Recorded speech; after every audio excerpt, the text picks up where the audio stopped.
Welcome to Copilots, the podcast where we watch not just the first episode of a show, but also sometimes some holiday movies. Yeah. Are we professionals yet? Are we allowed to do this? No. Or are we still infringing on territories? We're still infringing on territory. We'll always be doing that. Oh, okay. So last year we took our Christmas special and reviewed one of the best holiday movies of all time. Yeah, definitely. Definitely one of the best. I mean, I had a talk with a friend of ours, and he told me it was the best holiday movie in his opinion. Look, I'm not saying he's always right, but when we agree on something, you know we're right.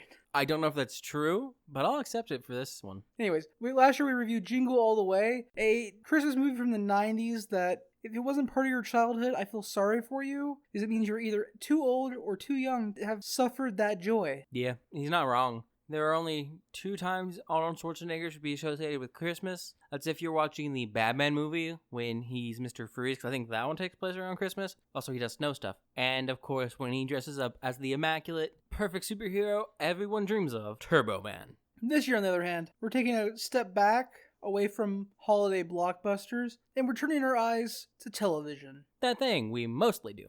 This year, we're reviewing Lifetime's Christmas special, Candy Cane Christmas.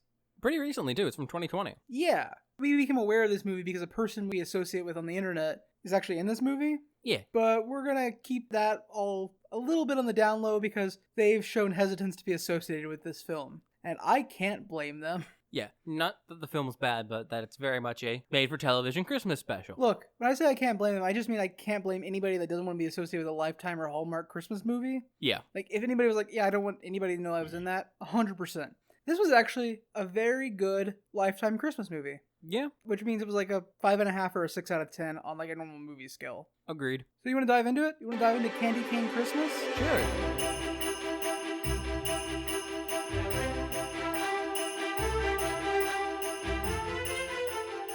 So we start this movie in a car. The little girl's looking out, staring at all these beautiful, wonderful Christmas lights, coating the landscape. If you've lived in the Midwest for any portion of your life, you know what these are. It's like a community or like a local organization gets together and puts all these Christmas lights and decorations up.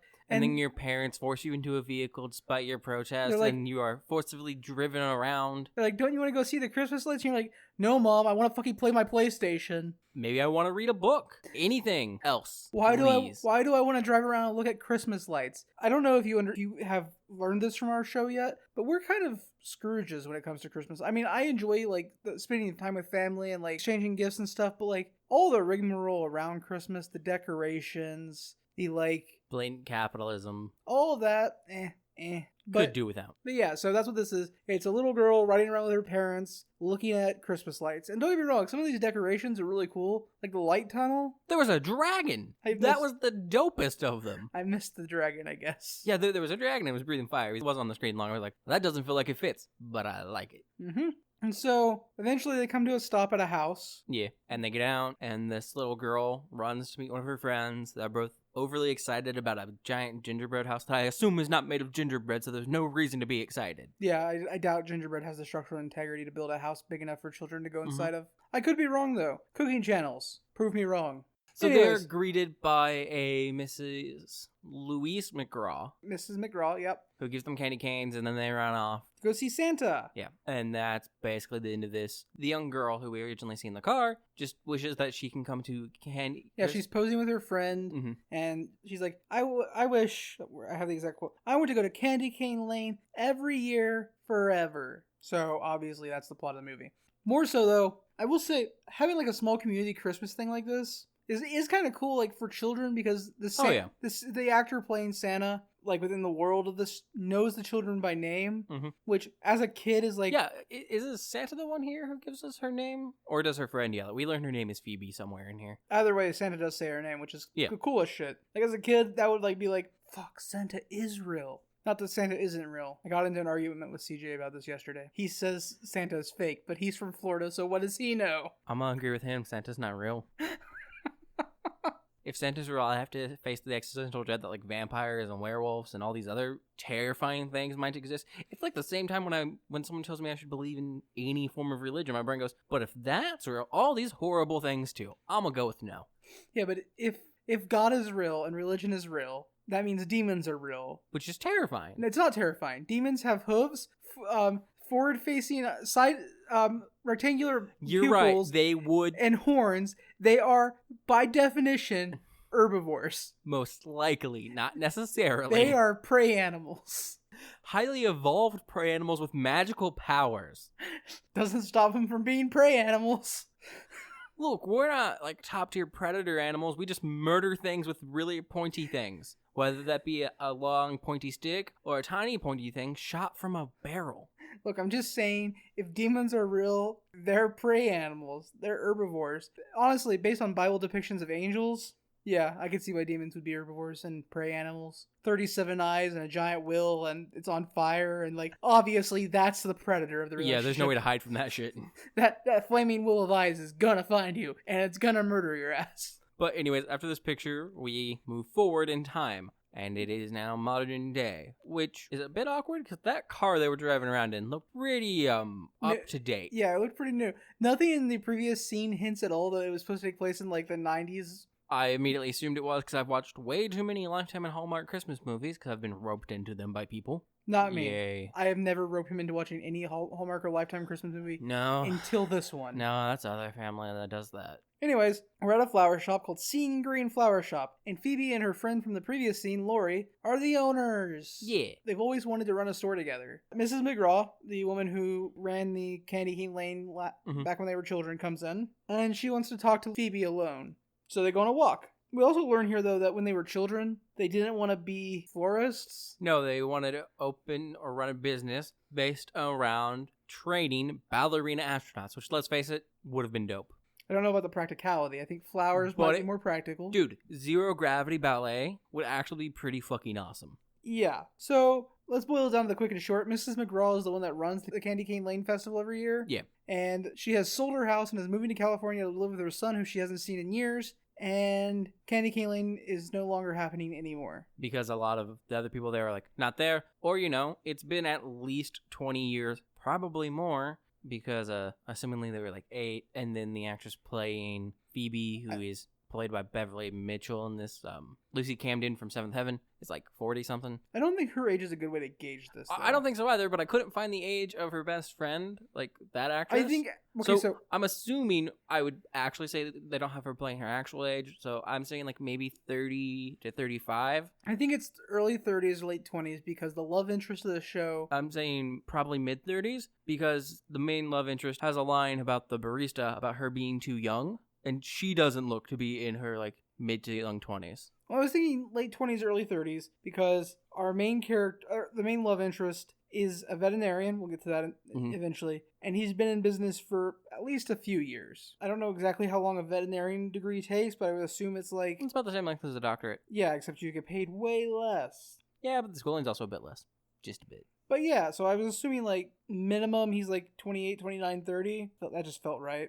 Yeah, but the dialogue implies that he's older. But not that much older. The barista could be like 19, 20. She does not look 19, 20. But it's movies. People don't play their exact age. It's fine. But it's definitely been at least a bare minimum of 20 years, I'd say. Yeah, that feels like a solid guess. Anyways, though, so Candy Cane Lane, not happening this year. And so she is very, very upset and has to talk to her friend about it. Which here is the thing that I first noticed, and it bothers me on the rest of the film. Okay. Almost every actor, I say almost every because there are a few that don't, are constantly, perpetually smiling to a degree that it becomes creepy. Especially like in this scene, Phoebe's friend Lori has several moments where she's smiling, and it looks kind of like someone's used Joker gas on her. Yeah, sorry, before this conversation with Lori, I didn't want to this isn't an exact quote, but this is the boiling down of what Mrs. McGraw tells Phoebe, and it's essentially, isn't it just better to let traditions die than to let them change? Which, from my understanding, traditions changing, like, as they get reiterated on, is part of what makes traditions traditions. Like, they grow and become something new, and, like, they take on their own personality, and it's not about being the exact same steps every single time forever and ever. Yeah, so this scene basically just ends with Mrs. McGraw telling Phoebe she'll still find a way to make Christmas magical. And then we leave those two, and we cut over to a black SUV pulling up outside of a cafe. Yeah, my text says, cut to a handsome guy getting coffee. He is handsome. Yeah, and he gets coffee here so frequently that he has a usual, and so the barista gets him his usual, has him taste test some baked goods, and then gives him the coffees for free. Because he was a taste tester. And it's definitely not because she has a thing for him. Oh God, no, not at all. Turns out he's a veterinarian at a vet clinic, and he got not just himself a coffee, but both the receptionist and the other veterinarian coffees. I assume Adam's a veterinarian. Well, he's also wearing a white coat and is at 2 or 3 points handed additional files. Like they split the files that they have in half. So assumedly patient files. Do veterinarians refer to their animals as patients? Yeah, I have no idea. I would assume. That just feels right. Yeah, they also refer to all of the pets as puppies. Doggies. Okay, so straight up, just a thing to clarify here, because I think for the most part, we're just going to be talking about the character this way, despite probably not being this way. The best interpretation of this film is to treat Eric, the main male love interest, as a himbo. Yes. Otherwise, he's really hard to like, because he is both completely, unaware and a dick. But if he's... Because his unawareness kind of makes him a dick. But if he's just stupid, he's lovable and charming. Yeah, because if he's stupid, he's lovable, charming, and handsome, which is, makes a himbo. Anyways, Adam and can't remember her name. Sylvia. I think Sylvia, they called it. yep, I think her name was Sylvia. Adam and the receptionist Sylvia give Eric a hard time because they're like, oh yeah, she just gave you the free coffees because you're a taste tester. That's exactly what it is. It's not because she's into you at all. Yeah, it did this weird thing that basically happy Christmas movies have to do where their taunting and teasing of him can't come across as too much. So it feels kind of distanced. So I actually couldn't tell how good of friends these three were supposed to be because it felt vaguely more like co-worker jibing. Oh, it should be mentioned that we shortly find out the reason they're giving us such a hard time about the barista is because he got broke up with last Christmas and has been single for a year, and they're just trying to get him back out into the dating world. To which end, Adam, the other veterinarian, invites Eric to a party that his restaurant is having. A restaurant he invested in. Because he's an investor in the restaurant. Yeah, he doesn't own the restaurant. Yes. He owns a portion of the restaurant. So Adam invites him to this investor thing, and Eric reluctantly agrees, just fine, one night, just drop it after essentially, that. But the main reason Adam's inviting him is because he's setting him up on a blind date with another investor for the restaurant. And Eric finally concedes. He's like, fine, but it's just dinner. I'm not committing myself to anything. More. Yeah. And then we're back at the flower shop, and we learn that the wreaths Phoebe is making are selling well and stuff. Well, this is also where Laurie finds out there's no more Candy Cane Lane. Yes. She tells her everything about Louise moving and all that. This is also where Laurie's like, hey, I have this new centerpiece for the store. Yes. I know normally we put a Christmas tree up, but that's kind of wasted floor space because we don't actually sell Christmas trees. And this way, we can put this new centerpiece up, and it's not only a display, but it's stuff we can actually sell. It's floor space for merchandise. It's a Christmas tree made from poinsettias that they got in earlier that day. Earlier in the movie, we get introduced to a character named Joel. Joe. Sorry, I want to keep putting an L on his name. I know it's Joe. Because we've talked too much about The Last of Us in the last week. Oh, that makes sense. But yeah, his name is Joe. He has some brief lines with Phoebe and Laurie briefly in this first time we see him. And he's just delivering flowers. Honestly, though, out of Mrs. McGraw, the parents, Laurie, Phoebe, the two people from the veterinarian clinic, the barista, and Eric, Joe has the best delivery for his lines out of all the characters. Yeah, in this first part, most definitely. Yeah. And also, he comes across in his dialogue, even in just the writing for it, as one of the more human people. Yeah, that's why his dialogue feels the best. Because everybody else feels so tilted. The line construction for a lot of this just seems odd. I mean, it seems like a Christmas movie. It's because Christmas movies are small town porn. Small town porn, yes. So, for anybody who hasn't grown up in a small town or lived in a small town, when we say small town porn, you're not going to really know what we're meaning. But small town porn is like when a movie or a book or media attempts to paint small towns in this light of where, oh, they're so great, everybody knows each other, it's such a nice, tight community, and everybody's friends with each other, and it's all happy-go-lucky. And every single Christmas movie not set in New York or LA is small town porn. Yeah, always. It makes this idealized, perfect place, and it's just and they're always way more wealthy than every small town ever. You have a few pretty wealthy small towns that exist in America, at least. Yeah. And you have some that are extremely wealthy, but those aren't the small towns that people are going to be able to move to and shit. Well, I think a big portion of small town porn is the juxtaposition of it against a larger city. Yes. And in this case, we do get that in this movie, where Eric is talking about how he used to fly back and forth between here and New York City to be with his ex because she got a job out there, and he just didn't vibe with the city life. We also get the fact that Phoebe and Laurie seem a bit weirded out, the fact that Mrs. McGraw is moving to California. There's this whole oh, why would you want to be anywhere except a small town? Small towns are the best. Yeah. And having grown up and currently living in a small town, no, it's not like I've been to cities. I've lived in cities. They both have their ups and downs, but like, yeah, I'm not gonna say small towns are bad, but they're not anywhere near as great as they're made out to be. yeah, that's gonna be our rant about small town porn. Mm-hmm. But yeah, so Lori has this display of poinsettia bouquets that she put together because she's like, we normally put a Christmas tree here, but this is merchandise. We can make money off this. And it looks great. And Lori's like, no, sorry. Phoebe is Lori's just the one like, that set up this yeah. display. And Phoebe's like, yeah, but I wish you would have talked to me about it first. why are we changing our traditions? Why do we gotta change this? Why do we have to change? Why can't we just do the exact same thing forever? Yeah. Why am I such a whiny bitch?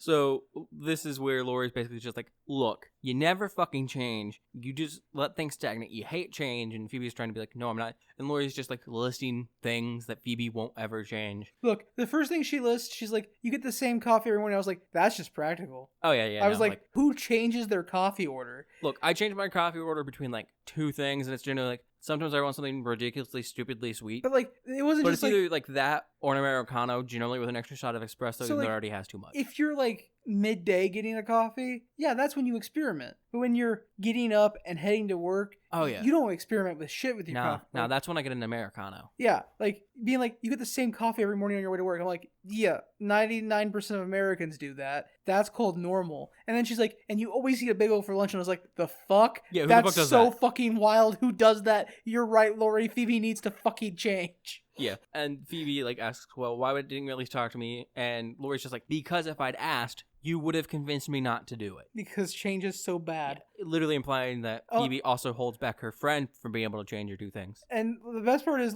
Phoebe's like, well, what if we sell one? Then it's going to look bad. And We have more in the back. We Phoebe's can like- replace it. And Phoebe's like, are you sure? She's like, no, I'm not sure. I'm sorry. I don't know what our stock looks like. My bad. And then, actually, she's like, yes, I'm sure. Also, Joe has more we can get if we need them. Like, Yeah. Also, you want to sell them. why are you upset if we sell them? Oh no, it doesn't look as great. Cool. That's incentive to sell more of them. Also, if you have something that was clearly, obviously a display of these things and you are losing some, it implies to people that those are selling well for a reason, which generally encourages people to buy them more. It's a simple psychology of marketing. Stores are laid out in specific reasons. That's why displays like these actually exist. It's why PepsiCo, when they go to a fucking Walmart, put so much effort into like making NFL signs during NFL season out of their fucking cans. To be fair, that just looks cool as fuck. It does, Like, and it sells them very well. did you know that they don't get special training or anything on how to do that? Like, it's so stupid. It's so cool, though. God. Anyways, we cut to Eric driving his big black SUV, and he stops at a stop sign and looks to his right, and there's the poinsettia Christmas tree display. And he just glances over, and he says the best lines, and the points where I decided this man is a himbo. Also, this is the single best delivered line in the entire movie, bar none. Mhm. This movie does not get better after this point. This is the peak. So he looks to the right, glances at them, and he's just like, flowers? Yeah. That's it. That's it. That's all there is, and I love it. I know we're not selling it that well based on just that, but god damn, it's so good. He's like, he's questioning whether or not they're flowers. Like, so, like, okay, so he's not actually questioning if they're flowers. He's questioning if he needs flowers. Yes. But it comes across as he looks at it, he's like, are those flowers? You know what? Yeah, they are flowers. And, oh, god. I just want some fucking action hero in an action movie, like Vin Diesel or somebody, to like have this exact set of lines and then never reference it ever again. Like Vin Diesel pulls up to a stoplight, looks over at a flower shop, and he looks like he's looking at flowers. He's like, flowers? Yeah. And then he stops the gas, pulls out of there. No reference to this ever again. I just, so good. So then we see Phoebe closing up the shop, and then Eric rushes up, knocks on the door, even though she's just changed it to close. See, now, this is where if we interpret him to be a selfish asshole, he's a selfish asshole, because nobody in the fucking world should, after a store is closed, especially a store like a flower shop, try to insist that they need flowers after the store is closed. Yes. He doesn't realize that this is an owner. This could just be like a normal person that works an 8-hour shift and A is wage just slave. trying to go home because they've worked their 8 hours and they want to go home. But no, he's like knocking on the glass. He's like, hey, can I get something? Hey. Just 2 minutes. Just 2 minutes. Which, this is where if you interpret him as just too stupid to know how to read, he's a better character. Yeah. If he's just like, why won't the door open? I just need 2 minutes. Please, 2 minutes? Yes. So this is where we have taken the chance and the opportunity to make the movie a more pleasurable, enjoying time to watch. and have chosen Eric as a himbo. Because if you don't interpret him as a himbo... This scene just makes me angry as a person who has dealt with that shit. I end up with my nose looking like this. Eric is a dick. He claims he needs flowers for an emergency. He's a dick. I hate both of these people. Phoebe sucks. Eric sucks. They both sucks. God, do they suck. Fuck. She can't change, and he's a dick and doesn't care about anybody else. Fuck this movie. That's what you end up with if you don't assume he's a himbo. If you assume he's a himbo, you're like, oh, okay, he just can't read. Yeah. So... Also, I still hate Phoebe, though. God. Oh, yeah. So he says it's a Christmas emergency, and she's all just like, oh, let me guess, if you don't get some flowers, everyone in the world's Christmas spirit will be gone. And he's just like, yeah, it's a Christmas emergency, but only for a small part of it, me, and it's really important. And, like, I actually kind of like that back and forth for him. It does come across as kind of, like, focusing on the fact that... No, it's also because it makes him a himbo again. It does! She's like, let me guess, everybody in the world's gonna lose their Christmas spirit. He's like, oh, no? Just a small part of the world will lose their Christmas spirit? But a really important part to me. I love Eric as a himbo. Like, this is the most generous interpretation of a movie I've ever had. Like, where I know I'm actively reading the movie wrong, but it's just better if I do. Yes, so eventually he gets some poinsettias, and she assumes they're for a girl, and he says yes, so they are, assumedly. They are indeed. So we cut to him, and he's at an old person's place now. And it turns out he bought the poinsettias for his Aunt Maggie. Yes, and Aunt Maggie is by far my favorite character in this, even when we do read Eric as a himbo. I love Aunt Maggie. She is the perfect stereotype of, like, an old lady who's kind of meddlesome in, like, people's love lives, but not to the overly annoying degree. She's just fun. Well, there's a scene, and, like, I don't care if we skip around. This is a Lifetime Christmas movie. Nobody's gonna watch it unless they watch it live later tonight in the Copilots Review Discord at 10 p.m. Eastern Standard Time. We can point out to you all the tiny things that definitely prove Eric is a himbo. But One specific scene. Nobody's gonna watch it unless that's the literal case. Tonight, Christmas Day night at 10 p.m. Eastern Standard Time, the Copilots Review Discord. Otherwise, nobody's gonna watch this, and I don't care if we skip around. So unless it's on Lifetime and you just binge through Lifetime stuff. So Aunt Maggie, again, I agree, is one of my favorite characters because Lori sets Phoebe up on a blind date at one point in the movie without Phoebe knowing. Yeah. And it's like the dickest thing a friend's ever done to a friend ever. It's horrible. But then Aunt Maggie sets things up so Phoebe and Eric end up, like, essentially blind dating each other. But, like, they've met each other in the past, so it's not quite as bad. But she does it in a manner that's not awkward for everyone. And I'm like, oh, God, I love you, Aunt Maggie. You're so good. The way she does it presents ounce for people. Yeah. The way Lori does it, there's no out if you do some... No, it is awkward for literally everyone. The only out is making somebody look like a dick here. Yeah. So Maggie's, like, just giving Eric a hard time because she's just like, all what you the do fuck is are you doing? Work no matter what. I just killed you, didn't I?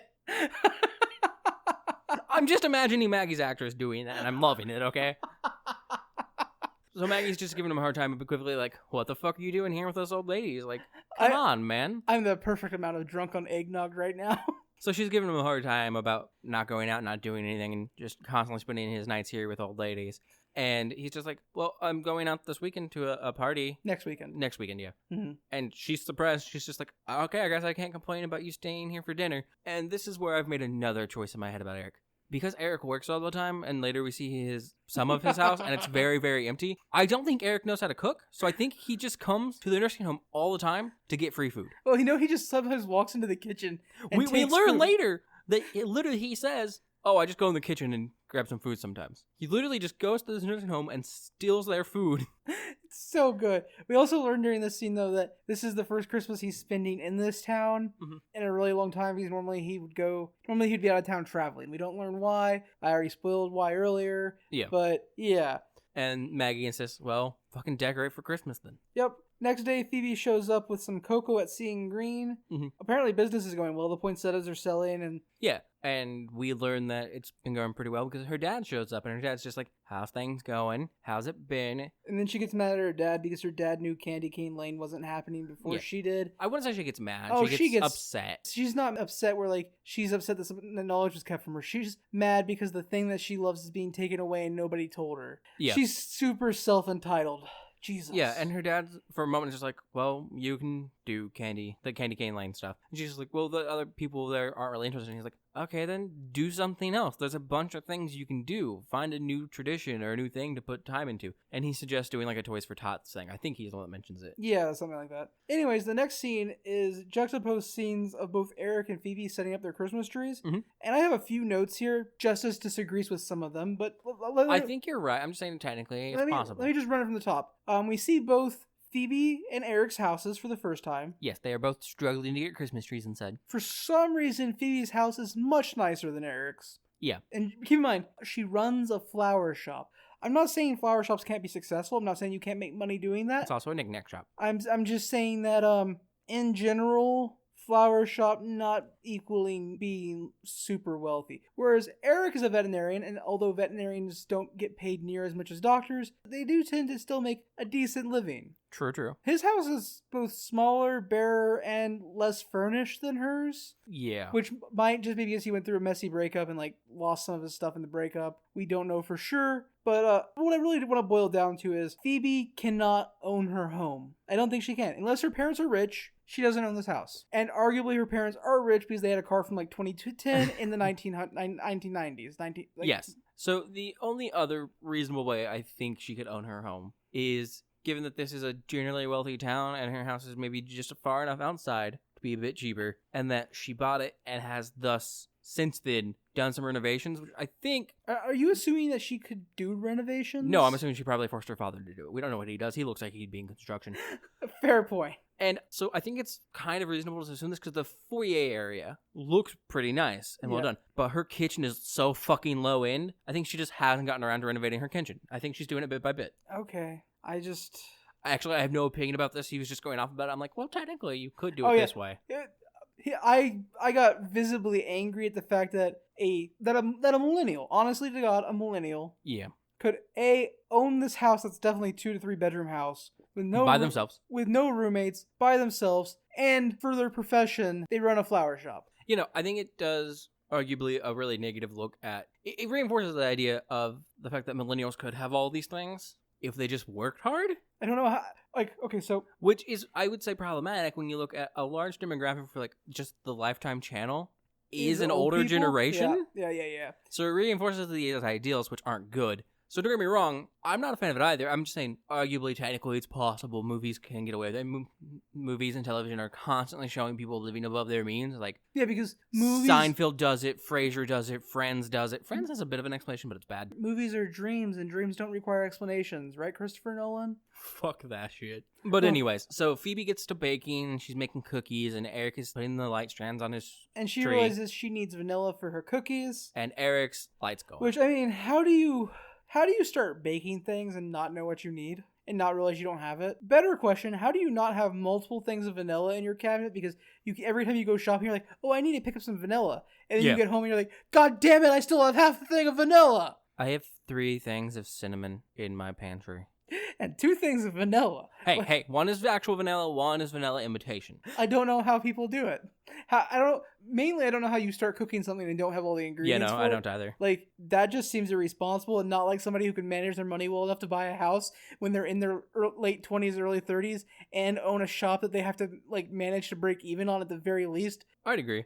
So Phoebe needs to get vanilla, and then Eric, his Christmas lights are flickering on and off. And honestly, I've never seen Christmas lights do this unless it was a power socket issue. There could be a short in the cable, actually. That's also possible. Yeah, but typically with shorts and Christmas lights, like, all of them run well up until a certain point, and then all of the rest of them are just garbage. Well, yeah, but, like, technically you have a short in one ball that's causing a connection issue, so you are still getting electricity through, but it's kind of jumping and not working well. Anyways, though, so they both go to the grocery store, and what do you know, they run into each other. And there's this free sample table with styrofoam cups of hot chocolate, and they both reach for the last hot chocolate, and their hands touch, and, Then Eric is like, oh, you can have it. Also, aren't you the girl from that flower shop? Yeah. It should be mentioned that Lori and Phoebe had a conversation earlier where Lori was like, well, why don't you ask him out? Or so on. Phoebe's Phoebe's just like... He was buying flowers for his girlfriend. Yeah. So she asks how the flowers were, and Eric's like, oh, she loves them. They're all she's talked about. Yeah.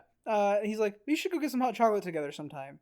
Because it's a Christmas movie. And although in this case, it's because there wasn't enough hot chocolate there for both of them. But like Justice pointed out to me while we were watching it, every Christmas movie, when somebody asks somebody out for drinks, it's not like, hey, do you want to go get coffee? Or, hey, do you want to go get a beer? It's, hey, Do you want to go get hot chocolate? It's always hot chocolate, and I don't know why, but it bothers me, okay? I think it's because if they said hot coffee, people would have a flashback to the Grand Theft Auto stuff. They're like, hey, do you want to go get a cup of hot coffee? And old people would be like, hot coffee? Wasn't that their sex mod on that video game? Okay, so Eric lets her take the small little sample of hot cocoa, and he writes his number and name on it, and this is where he learns her name is Phoebe. Yay. No, it's not. He doesn't learn her name here. Yes, he does. She says her name. No, she doesn't. Could have sworn she did. Nope. Oh, well. So we get back to the flower shop. Phoebe's talking to Lori again about running into Eric, and she's kind of upset because she's like, he's cute, but he definitely has a girlfriend. And Lori's like, you found one cute guy, you'll find another. And she's like, Christmas isn't about finding cute guys, though. It's about Candy Cane Lane, obviously. Yes. And then we cut to Eric, and this is the perfect himbo scene. So he's walking out of the back room with a cat in his arms. God damn it. Petting the cat, and he says, shh, shh, shh. Who's a good puppy? No, or that's a good puppy, something like that? The exact quote is, shh, shh, shh. Hi, little puppy, shh. Yes, that's what it is. So I have to assume this was audio they recorded for like another scene or something where he was probably with a dog. Nope. And then they were putting it back in. But he says that to a cat. So by this point, we'd already been making jokes about him being a bit of a himbo. This is the nail in the coffin. This cemented. We're like, there's no denying it. He is a himbo. He thinks that is a dog. The best part of this scene, though, is like Sylvia's like, oh, was everything okay because you're here early? And he's like, oh, it was just having an allergic reaction. And like my brain is like, of course it was having an allergic reaction. You thought it was a dog. You gave it the wrong medicine. That's what the problem is here. It's fucking great. It's literally wonderful. So whoever the editor is that is responsible for this scene, they made the movie like 100 times better. Thank you. So Adam comes in, and Adam's also like, what are you doing here? They explain that the cat, it's a cat. No, that the puppy had an allergic reaction. Sure. So I do want to clarify. My immediate thought was that the cat's name was Puppy because people do that. But with subtitles on, Puppy is still lowercase. So it's not a name. Not a proper noun, baby. He just calls the cat Puppy. So then Adam's following Eric into like the back room. So we get another shot. So we can see the room that he walked out of. It's not like they had cages for animals and stuff. And there was a dog and a kennel that he was saying hi to while passing. No, it's just a little desk area. So he was definitely talking to the cat. And then Adam is on him about like this party thing at the restaurant and still going on about it. And Eric mentions that, he gave his number to a girl. And after a point, he starts pretending the cat's talking to him, and it comes across as even more himbo-y, and it's wonderful, and I love it. Yeah, I know that he definitely doesn't have Phoebe's name yet, because Adam's like, oh, what's her name? And he's like, we're still talking. Yeah. They also mentioned that Eric split from his ex-girlfriend Leslie here, so in that moment, we were still caught up on the whole cat thing, and he definitely gave the wrong medicine, so headcanon. The reason why she left him is actually because he accidentally poisoned, like, her dog. No, it was definitely her pet bird. He's like, aren't they all dogs? This one's weird. He doesn't have fur. Where's his other two legs? Why is his mouth so hard? Poor guy must have been in an accident. He's missing his front two legs. It doesn't have any teeth. I mentioned that because every animal he ever holds, he's like, don't look at these teeth. Aren't they so nice? And he pulls its lips back. Every animal he holds in this movie. Yeah, basically. He doesn't say anything about the teeth, but he does, like, mess with their mouth, which is weird. Yep, every single one. Ugh. So we cut back to Phoebe and Lori, and Phoebe is setting up boxes for their equivalent of Toys for Tots, which is Jingle All the Way. So I have to assume the only accepted present to put in all those boxes are Turbo Mans. I think it'd be fairly fine if you gave him, what's the pink? No one wants him. Buster, no one wants Buster. I think you just put one Buster in with all the Turbo Men. Just to fuck over one of the foster kids? Oh, that's another thing. This whole thing's for foster children, not like orphans or like an orphanage or like just specifically foster children. Which, that's fine. It becomes weirder later. Yep. When they want to take all of the foster kids to one specific area, which seems to go against the idea of integrating foster children into a nice, comfortable home where, hopefully they would be spending the holidays with that family, the people who are fostering them. But that's not what's happening, which is weird because this is a smaller town, so I have to assume there's not a lot of foster families, so you're very much pulling out several children. Look, I don't remember the name of the community this was shot in Canada. Montauk? Maybe something like that. It's a town that has like a population of like less than 5,000. There can't be that many foster children in a community of 5,000. That said, the retirement center in Montauk, damn, like that place is so nice for a place you stick old people to die. Yeah, but so Phoebe and Lori are talking, and Phoebe's complaining about how most places already have all the volunteers they need, which that's not true. Yeah, and then Joe comes in, and he's like, he's Joe. delivering flowers. I said Joe this time. Well, when you said it, I guess it sounded like... No, you just assumed I was wrong, because that's who you are. Pause this shit, play it back.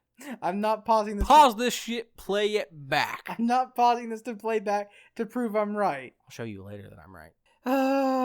Anyways, Joel shows up. That's how you said it. I said it on purpose like that. Sure. So Joe shows up, and Joe's just like, nah, there's this thing I do. I set up decorations for old people. At this nursery home. Like, the nurseries and stuff that I get stuff from, because he supplies this flower shop with plants. They don't run their own nursery, which is, where people grow plants. He takes things that they're not selling or they have left over, and he uses them to set up at this nursing home. Honestly, vertical integration. If they had their own nursery, they could save money on the stuff they sell because they would be supplying themselves. Vertical integration. Maybe if they were smarter business people, I could believe that she could own her own house. Phoebe doesn't have the money to invest in a plot of land and grow stuff because she bought a house. She just took all the profits. I could see it. She is kind of selfish and entitled. Yeah. So, obviously, this is going to be an instance where Phoebe and Eric are going to run into each other at the nursing home. I was really hoping we'd see more Joe at the nursing home than we get. Right. Because so far, we've had 2 scenes with Joe, and both of them, his line delivery is better than 99% of the movie, other than flowers. Yeah. Like, that's the only thing they're doing better than Joe. Mm-hmm. Yeah. He also mentions that they have as much gingerbread cookies as you can eat. Yes. And then we see Phoebe dropping off a box for this Jingle All the Way program at the veterinary clinic. Yep, Phoebe takes one of the Jingle All the Way boxes to the local vet clinic, and she runs into Eric here, obviously. Eric finally convinces her to go get coffee with him. Which he does because she, tries to back out of it. Also, hey, Justice. This is an instance of a Christmas movie actually asking somebody out for coffee. No. He mentions hot chocolate, and then he mentions the coffee place across the street. But he specifically asks her to go get a cup of coffee in this scene. Pretty sure it was hot chocolate again. Nope. Anyways, though, so he invites her because he's about to go on lunch. She's just like, well, I gotta go do these box things. He's like, the coffee place right across the street has great drinks, and I'm more than certain they'd let you put a box up. Look at Eric. Except he doesn't say it smarmy and smug like I just did. I don't know why I did that. Eric destroying any chance he ever had with Barista Girl. Yeah, so then they're at the coffee place, and they're kind of just talking about his job at first. And then what they do for Christmas stuff. Their new stuff, because they both mentioned at the store that they were trying new Christmas things. Yeah, because he's not normally in town for Christmas, and her Christmas tradition is dead because it was old people, and old people have to move on with their lives because they're dying. Yeah, that's another thing about small towns. There's not a lot of young people normally. They are generally aging societies, aging cities. It's not good. It's hard to find a place to live. That may have been how she got it. She could have found a deal because the person had just died and they were trying to sell the house pretty quickly. Anyways, we then cut to the nursing home where Joe and Phoebe are setting up Christmas decorations. By setting up Christmas decorations, I mean Joe has Phoebe carry in a box of poinsettias. And that's all we see of him in the scene. That's all we get of Joe. Also, Phoebe hates old people. Yes, we see Maggie with a star getting ready to go put it up. And Phoebe's just like, oh, you can't do that. Let me get it. Takes the star from her. And Maggie's seems annoyed by it appropriately. Because Maggie seems entirely healthy, just an older lady. So Phoebe goes outside, climbs up a ladder, and puts it on top of a tree. And Maggie's like, no, it needs to go a little to the right. No. Too far to the right. A little to the left now. Nope, that's too far back. Move it forward a bit. Take it back, Daddy-o. Oh, you know what the problem is? That's the wrong tree. I love it because she gets great, simple revenge that doesn't actually cause anyone any harm, but she gets great revenge for someone being sumptuous, wrong, and not even really actually talking to her, but kind of patronizingly treating her like she doesn't have value. Being ageist. Exactly. This was active discrimination on Phoebe's part. Anyways, yeah. Maggie's friend Rhoda shows up and she's like, stop it, you're being such a... I don't know what she calls her. Something that means pain in the ass. But troublemaker. But is old people talk for pain in the ass. So insert your own euphemism there. Yeah, so then Maggie sits down with Phoebe and she's just talking about how she knows Joe and Phoebe's flower business. And Maggie and her friend mention that... Rhoda specifically mentions... that they were making wreaths or talking about trying to make wreaths. Yeah, they're going to make wreaths later. And Phoebe's like, oh, that's not that hard. And they convince her to come and teach and help out with it. Well, they don't even have to convince her. She's like, oh yeah, I do that professionally. I'll come and help you guys out. And Maggie gives her some gingerbread cookies. And then Eric shows up, and things immediately become awkward. Rhoda goes to tell the rest of the girls yes. that they're going to have a professional helping them do the wreath weaving. And so then after Rhoda leaves, because apparently this movie can't have more than 3 people on camera at any given time, that's when Eric shows up. I like wreath reaving. It just sounds like you're going around after everyone has set up their wreaths and you're just murdering them all. Wreath reaving. America doesn't have Boxing Day. Can that be our Boxing Day? Anybody that still has their wreaths up on December 26th? You just come through with like a tiny little sickle or scythe and cut it down. I like the better idea that wreath reaving day is essentially the purge, but if you have your wreath left on your door, you're like... I was literally... It's the same thing as having your light on for Halloween. I was literally about to make a similar joke, but treating it more like Reavers from Firefly. Wreath reaving day, if you have the wreath up on your door, that's the same as having your lights on for Halloween. That means the Reavers could come in and reave you. And then, if you survive, you're going to become one of them. Oh, Jesus. Can you tell it's 5 a.m.? So then Eric shows up, and things immediately become awkward. Yes. Yeah. It goes from, like, this really good, actually pretty good chemistry between Maggie and Phoebe to just awkward. Yeah, and this is where Phoebe finds out the poinsettia was for Maggie. The poinsettia was for Maggie, and...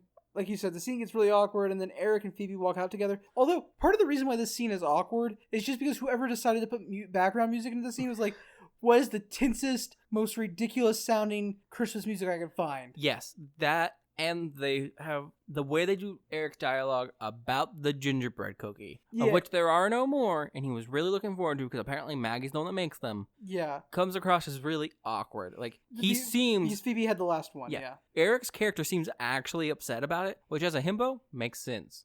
As a himbo, it's just like, that was the thing he'd been focusing on for like the entire week in my head. He's like, I haven't even had dinner. I was just gonna have that cookie. All I wanted was the cookie. Gonna have a great cookie. He did it all for the cookie. My aunt made me all a cookie. For the cookie. I heard you. I ignored you this time. Look.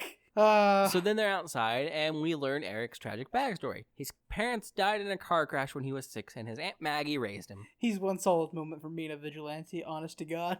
He's rich, an orphan. Do we know he's rich? His house doesn't look like he's rich. His grandmother, his aunt is definitely wealthy. When she dies, which will be his motivation to become a vigilante, he's going to inherit her money, and then he becomes a vigilante. Anyways, turns out Phoebe stole a gingerbread cookie from the kitchen after he said that they were out of gingerbread cookies. So where did this gingerbread cookie actually come from? Yeah. It implies to me that while other people were setting stuff up, she snuck into the kitchen, pocketed a cookie, and was later given one, and was just like, oh, I'll just keep this other one for later. Yeah. This is also the scene where Eric actually gets her name, and then she gives him her phone number too. And she mentions getting hot chocolate, and he was just like, I thought you weren't interested. And she was like, I thought you had a girlfriend. Which, you know what? Fair. Yeah, there's the one redeeming feature ever throughout this movie so far where it's just like, yo, he's clearly involved with someone. I'm gonna back off. Respectable. I don't know if that's respectable or if she could have just been like, hey, was that poinsettia for your girlfriend? It's the most respectable action she has, okay? No, the most respectable action she has is she could have just fucking asked. No. I'm saying it's the most respectable action she has done or will do fair. in this movie. It is the most respectable action the character has. I mean, she volunteers for a whole bunch of stuff. That's like super respectable. Like she's like doing Toys for Tots and like... But it's all out of the self-motivation to give herself... Okay, it falls down to what makes a good motive or not. I think because that's all purely selfish as a means to make Christmas somewhat important to her. Arguably she's doing good things, but I don't think she's doing good things for the right reason. Yeah. Anyways, we're back at the flower store. Phoebe makes another wreath, and Lori is selling flowers, and the poinsettias are just selling like crazy. So Lori is like, they're selling like hotcakes, but they're not hotcakes because they're plants, and plants aren't hotcakes. And Lori's like, hey, has what's his name called you? And she's like, no, it's only been a couple days. And she's like, well, if he's not gonna call you, you know, you could come to dinner at my place just to get your mind off of him. Yes. And then we cut to Eric, and he's doing vet stuff, and he finishes up. It's pretty late because, you know, he's busy. Yeah, he was just working with a doggy, which was actually a dog this time. Or was it? And he calls Phoebe, and she's just like, I have plans. I just made plans. And he's like, okay, another time, I guess. Yep.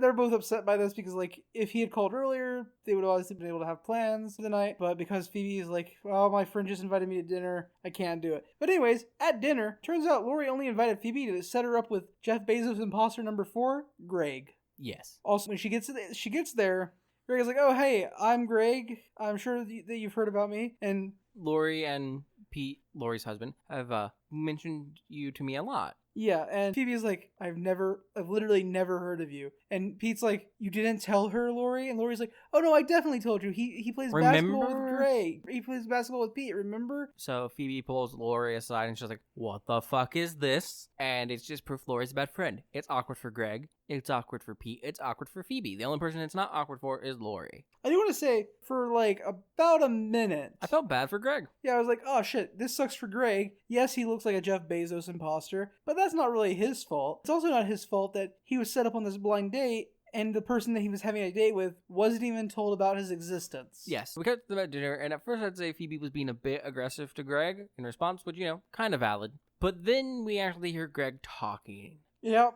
And Greg doesn't seem to care at all about the fact that she owns and operates a flower business, which is important to her. Well, like, he starts off being like, oh yeah, so you work for Lori, right? And she's like, well, no, we own the business together. He's like, okay. Well, most small businesses fell in the first years. And she's like, well, we're well past that. It's like, okay, I mean, I guess it's an alright business idea. Sure, but, he comes across as like a stock douche. Like a day trading douchebag. That's what he comes across as. And he turns out to be a political cartoonist, which means he is patently unfunny, but thinks he's hilarious. Yeah. And his art is alright at best.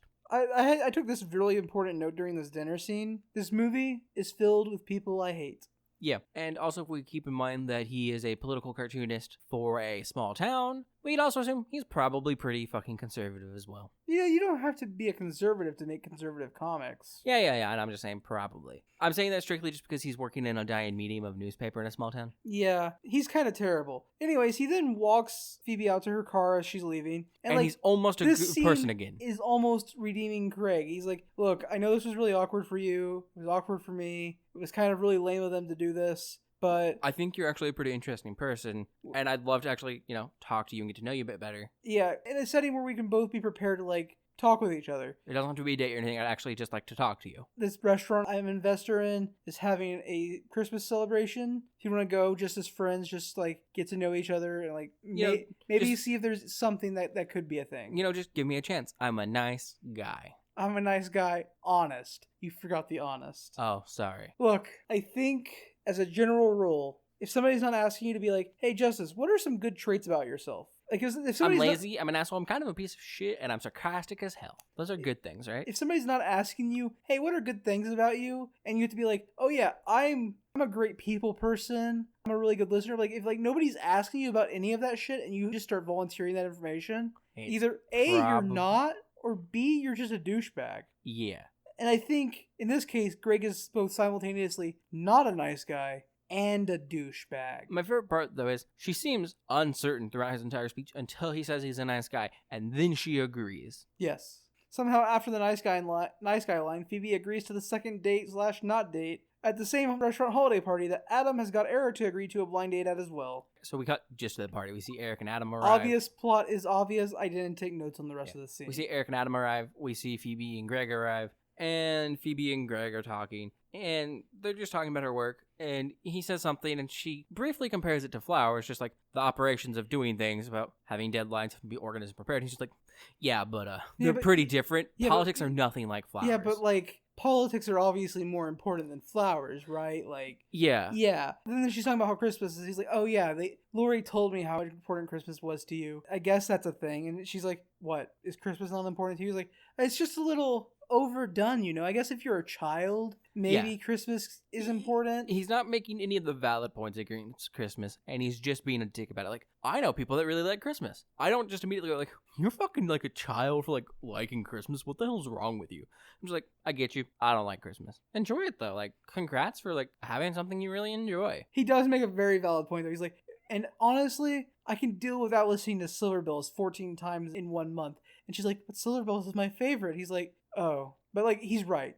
We don't have to listen to the same 3 Christmas songs repeatedly. Yeah. There's other options out there. So then Eric's blind date shows up. Phoebe sees him with her. He sees her with Greg. They briefly all run into each other. Things get awkward. And that's basically the end of the scene. People are unhappy. And then back at the old people place, Maggie and Eric are working on Christmas cards together, putting them in envelopes, sealing them shut. And Maggie asks Eric about the party he went to, and Eric's like, it was loud, and I didn't really enjoy it. I didn't hit it off with the girl, so, And also, Phoebe was there with another guy. So and Maggie's like, yeah, but from Phoebe's point of view, weren't you there with another woman?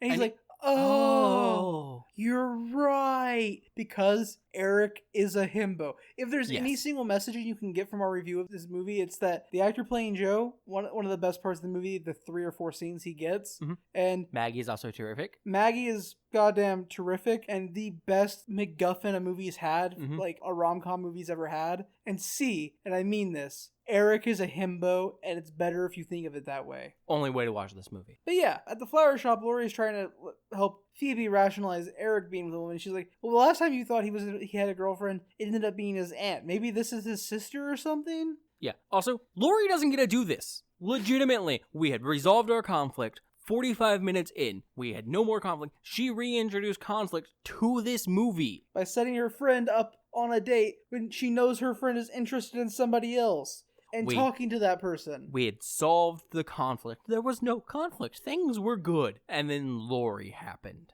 I think it's just a terrible friend move to A, set your friend up on a blind date and not tell them you set them up on a blind date. Yes. But even more so, set your friend up on a blind date when they're obviously interested in somebody else and talking to that person and making potentially romantic movements in that general direction. Basically what I'm saying is Laurie's a terrible friend and I hate her character as well. Yes. And then somehow, of course, Phoebe brings up that it just doesn't feel like Christmas and mentions Candy Cane Lane again. It all goes back to that bullshit. They talk about that, and then Phoebe basically makes it clear that she thinks Greg is a piece of shit. Laurie needs to, here's my notes. Laurie needs to stop trying to solve conflict. She's the one that fucking made this conflict. And this movie was over at the 45-minute mark, but Laurie decided to fuck everything up. All my homies hate Laurie. True. Any truers in chat. But yeah, so we then come back to Maggie talking to Eric, and she's like, hey, we're doing this wreath-making class tonight or tomorrow night or some shit very soon. You should come and hang out with us. Yeah. And make some wreaths. It'll make you feel better. And she doesn't tell Eric that Phoebe's going to be there. Which brings me to my next set of notes. Why am I okay with Maggie setting Eric up on a blind date, but I'm not okay with Laurie setting Phoebe up on a blind date? And I think it boils down to, I don't like Laurie. Well, there's that. Also, Laurie's was in a private environment with just 2 other people, whereas the one that Maggie does is in a public environment where he has no obligation to stay. Mm-hmm. It doesn't affect anything negatively there if he does leave. It doesn't make Maggie come across as a bad person because, one, Phoebe doesn't know that Maggie's the one that invited him. He just shows up because, he's related to her. And there's no impetus for them to even interact if he chooses to stay. He can make his wreath without having to even interact with her. Yeah, whereas Laurie, when there are outs in Maggie's plan. Laurie didn't set it up with a situation where there's outs. She invited her friend to dinner, and her friend was the only one unaware that it was a blind date. Yes. So, in that case, Phoebe's only out is to be like, yeah, I'm out here for a blind date, and leave, which makes Laurie, Phoebe, and Pete all look like assholes to Greg. Yeah. It would have been problematic here if Maggie had been also, you should come to the wreath making because Phoebe's going to be there. If she had told equivocally Eric that it was going to be a date, didn't tell Maggie, or if she had, told Maggie it was going to be a date with Eric, and then Eric didn't know. If she had told Phoebe. Yeah. Yeah. Yeah. Anyways, they do wreath making. There's some, comedic moments here. Then Eric shows up, and Eric and Phoebe kind of work out the issues from the party because, yes, they did have a brief conversation there, but now, they're like, oh, so it wasn't really a date for you, and it wasn't really a date for you. Neither of us really hit it off with the person we were with, so we're both still single. In fact, Eric goes, we should restart. Hi, I'm Eric. I'm single. I'm Eric Kelter. I'm a veterinarian. And single. Yes. And so they're doing their own wreath making off by themselves. Because Maggie oversees it too when they're initially meeting up. And after Maggie realizes, hey, they've kind of settled things a bit, suggest that they go do their own wreath making because Eric's fallen behind because he wasn't there when it started. Which is fine. She acts as a buffer appropriately. And then when things seems fine, sends them off on their own. Maggie, good wingman. Laurie, terrible wingman. So Eric and Phoebe are making a wreath. And Eric ties his fingers to his wreath. And he literally says, I guess I'm not cut out to work with. I guess I shouldn't be trusted with wire. The man is a vet. I realize there are specialized vets, ones that are more interested in doing surgeries and more exotic animals and stuff. But every basic vet, like most basic doctors, have to know how to do stitches. Yeah, and you have different grades of stitches that you do. Some that are basically wires. This man has definitely sewn himself to an animal. At some point in the past, that has happened. God. And then, assumedly in my mind, forgotten he had sewn himself to an animal and thought he was just petting it and tried to set the animal down and then realized he couldn't. That is in my head and it's not going away. Yeah, anyways, their whole, like, cutesy romancy thing gets interrupted when Rhoda's like, hey, I need help. How do I get these Christmas lights in my wreath? And Maggie just shoots her death glares for the rest of the scene. She's like, what are you doing, you stupid, stupid, stupid, stupid person? Yeah, they were about to kiss or some shit like that? Yeah. Mm-hmm. No, they were just like... It was something, I don't know, man. And so the wreath making's done, and all the old people have packed away, and Eric's like, hey, you hungry? There should be some leftovers in the kitchen. Like, let's go get some food.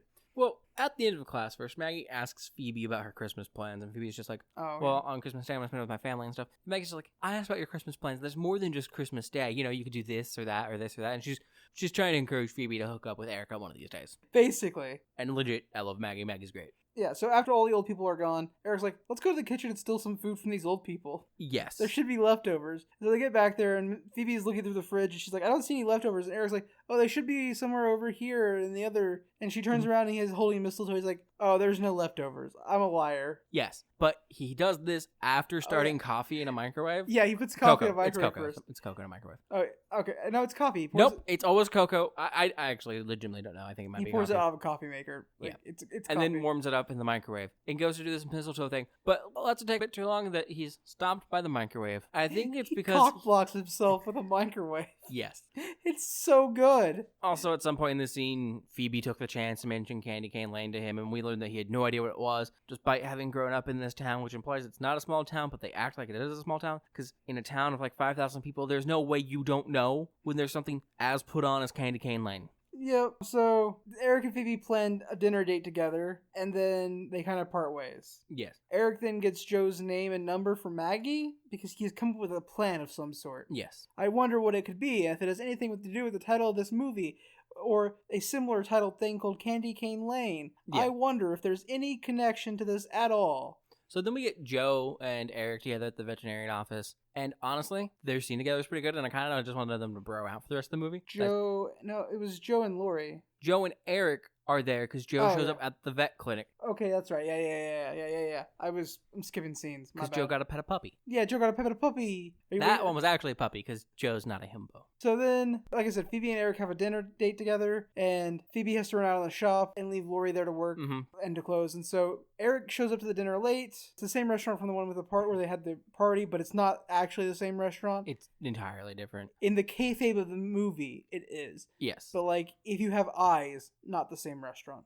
While Eric and Phoebe are having dinner, Joe and Lori are working on something. We can't tell what they're putting together, bouquets and wreaths and stuff. Who could have any idea? I wonder if it has anything to do with the title of this movie. Yes. So back at their dinner date, Eric suggests that maybe the foster kids could open their presents at the nursing home. And have a kind of like a foster kid party for the Jingle All the Way fundraiser thing. Where like all these foster kids come to this old people place and open presents in front of old people they don't know. Yeah. Also, how does she have any say in this at all? This is the first year she's ever worked with this charity. Like, she could propose the idea and they could be like, that's weird as fuck. As an organization that works with foster families, we understand that foster families really care about integrating these children in with their families and giving them a nice, happy, healthy household, which in this situation would reflect on them having a normal Christmas, not being dragged about because they're foster children or needing to remind them of that. Whatever. Yep. And she's like, oh, that's such a great idea. We should do that. Because the next morning, Phoebe is going around picking up the Jingle All the Way boxes filled with toys. And she gets to the vet clinic where Adam and Sylvia are in the back talking about how apparently Leslie, Eric's ex, had called him that morning. And how he had hung up and like basically ignored her and was smiling and happy. And Adam and Sylvia are like, man, I'm really glad things are working out now. And Phoebe overhears because she walks into the back of a vet clinic. She overhears, obviously, all the wrong things at the wrong time. And to her, it sounds like Leslie and Eric are getting back together. Yep. And that it's all working out for them. And Adam and Sylvia are happy for Eric. Because their coworker and boss and friend is getting back together with a woman who broke up with him on Christmas. Yeah. So she takes the toys and dips. Yeah, so she overreacts so hard that she refuses to go to the Christmas thing for the foster kids. To the degree that Eric has tried to call her, she hasn't responded. Apparently, Lori has tried to contact her, hasn't responded, has these gifts wrapped in the store, and is apparently going to be late getting them there because she's actively refusing. And she can't go out of her way to be like, hey, Lori, I'm not going to be able to make it tonight, but can you pick up the toys? Yep.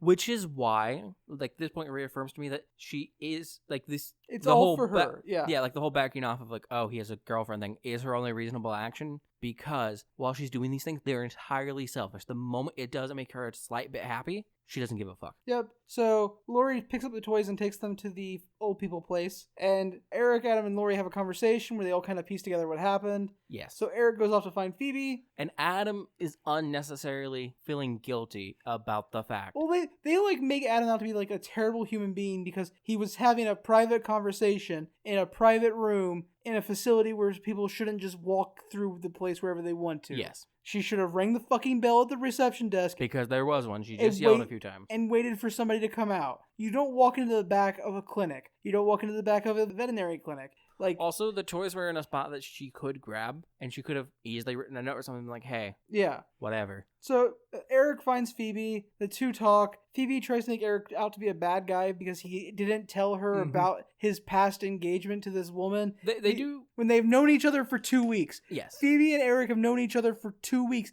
There is no reason why he should have had to disclose his entire, like, past to her because they've known each other for 2 weeks. True. There is a cute moment before this, though. When he gets there, they repeat the Christmas emergency thing, which is kind of cute, I guess. They've gone on one actual date together. One. No reason he should be having to disclose his entire past. Oh, no. I completely agree. So they resolve that, and they head to the nursing home. Yeah. And so he's like, we should go around back instead of going in the front doors. Yes. And she's like, why? And he's like, well, we have something to show you. And what do you know? It's candy. It's a tiny version of Candy Cane Lane. And it's at the old people's home, and it's going to be a new annual tradition. And there's a bunch of kids running around. And Eric spent so much money out of his own pocket to make this happen. Yes, we did see a scene earlier that we just didn't mention where he was at a grocery store. And buying all the Christmas lights and everything. 2 carts full of Christmas things. Yep. So, passively speaking, Eric is rich. In fact, everyone is rich. That's movies. Also, when they run into Adam in the Candy Cane Lane festival thing, he apologizes. No, he doesn't. Adam doesn't apologize. Eric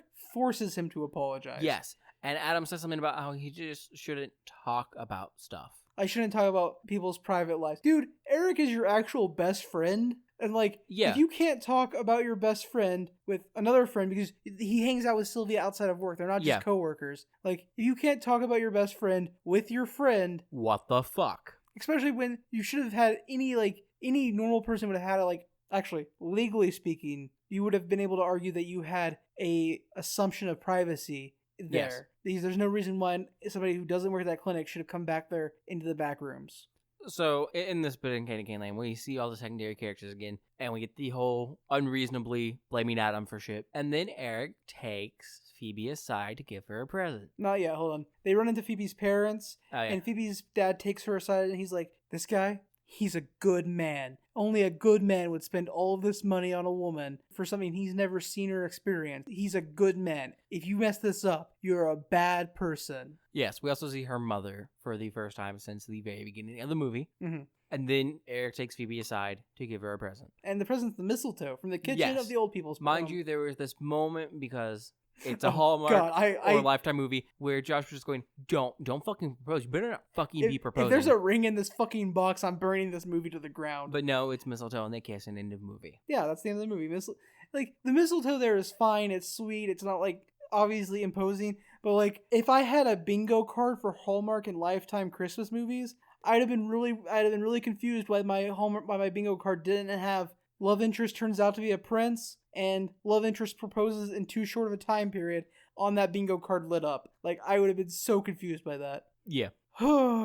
Anyways, Justice, what did you think of Candy Cane Christmas? Honestly, not a bad Christmas movie, so obviously there's that little detail of saying not a bad Christmas movie. Overall, not a great movie, but it's a good Christmas movie. Christmas movies have a lower bar, obviously. And this movie does do a few decent things, like to avoid the more classic Christmas movie tropes. Like, one, obviously no proposal at the end. They don't do the prince thing. The prince thing is not always a thing. It's been more recent than like the last 5 years. It's been ridiculous, where someone's secretly royalty. I don't remember where I watched this or what it was, but there was a Christmas movie I've seen in the last couple years where the male protagonist turns out to be the Prince of Liechtenstein, believe it was our sister, watching a Christmas movie.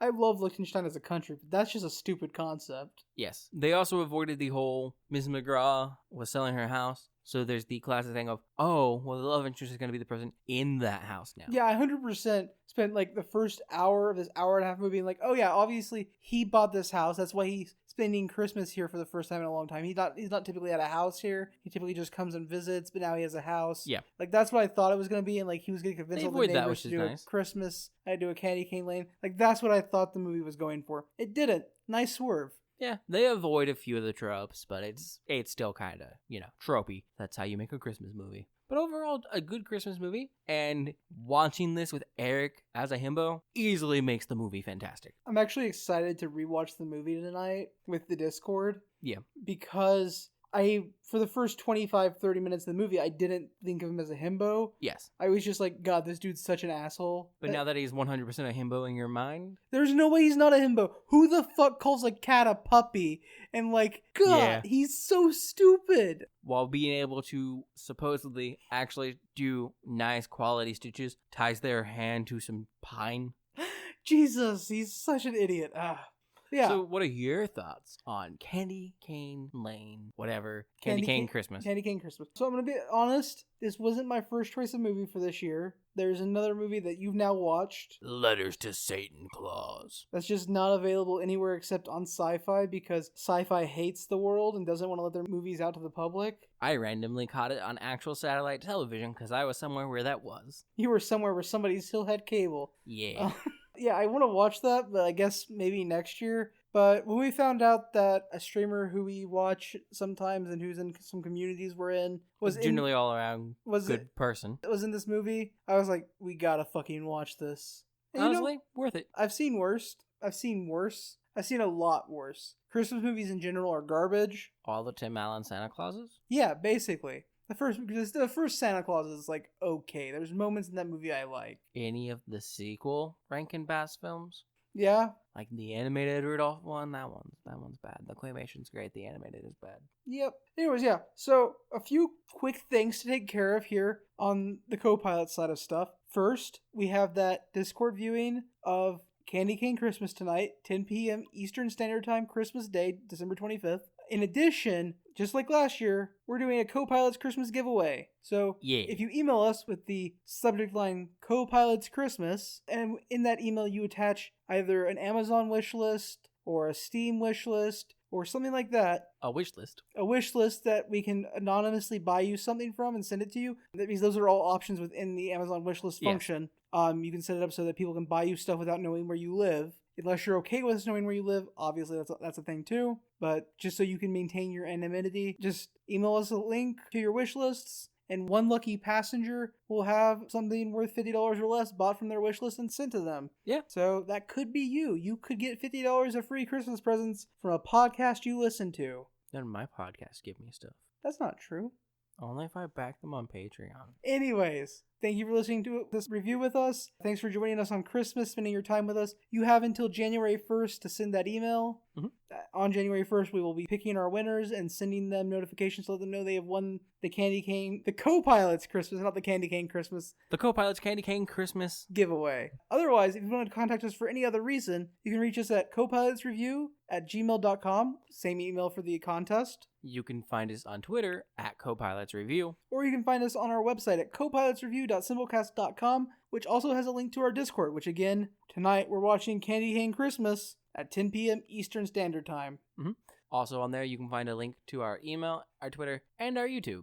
Oh, before we go, one last thing. January 2nd is still Christmas. We're still reviewing Christmas stuff on January 2nd because Santa Incorporated is terrible. And we don't count that. And the show we were originally going to review is much better, and we're really excited to review that, so we're still doing it. Christmas is in January still, bitches. If it can be in July, we can do one day in January. Anyways, though, thank you guys for flying with us throughout this year, and hopefully we'll see you again in 2022.